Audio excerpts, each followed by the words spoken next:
అవసరానికి వాడుకొని వదిలేస్తాడు. వదిలేస్తున్న వాడు ఎక్కడున్నాడో కూడా పట్టించుకోడు. ఆయన్ని మించిన సైకో ఇంకొకడు ఉండడు అనేటువంటిది జగన్మోహన్ రెడ్డి గారి మీదటువంటి ఆరోపణ. ఏంటి మీ ఆన్సర్? దుర్మార్గపు వ్యక్తులు చేసే కామెంట్ ఇది. ఆయనతో లబ్ధి పొంది ఆయనతో ఇంకేదో కావాలని ఆశపడి ఆ ఆశలన్నీ నెరవేరక పక్కకెళ్ళి ఆయన మీద చేసే మాటే. ఎవడండి సైకో? ఇప్పుడు చెప్తున్నారు సైకో అని అంటున్నాడే ఆ పిల్లగాడు, అతను సైకో. ఒక్క చర్య ఒక్క మాట చెప్పమండి వాళ్ళు జగన్మోహన్ రెడ్డి గారు ఎవరి గురించి ఏ విధంగా తక్కువగా మాట్లాడిందో. అప్పుడేదో అన్నారని ఒక చిన్న మాట అన్నారు మీరు. అది తప్పిస్తే ఎప్పుడైనా ఏ విధమైన ఎవరి గురించి అయినా తక్కువ మాట్లాడిన విధానం ఉందా?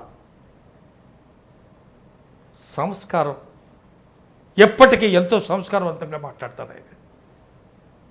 ఇప్పుడు ఒకటండి, ఇవాళ ఒక మీడియా, పెద్ద పెద్ద మీడియా కొన్ని చేతుల్లో పెట్టుకున్నది ఈ బుర్జువన్ మెంటాలిటీ ఉన్న వీళ్ళందరూ కూడా వ్యవస్థని ఆడించే ప్రయత్నం జరుగుతుంది సార్. ఇది దీనికి అరికట్ట పడాలండి.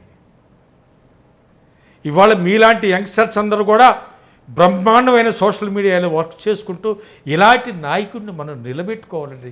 జగన్మోహన్ రెడ్డి లాంటి నాయకుడు మనకు కావాలండి, మన రాష్ట్రానికి కావాలండి. ఉంటాయి. ఆయన ఫస్ట్ టర్మ్లో చిన్న చిన్నవి ఉండొచ్చు, అవకతవకలు సర్దుకోటాలు. డెఫినెట్గా ఈ ఎక్స్పీరియన్సు ఆయనలాగా 30 ఏళ్ళు 40 ఏళ్ళు చేయని అవసరం రాజకీయాలు.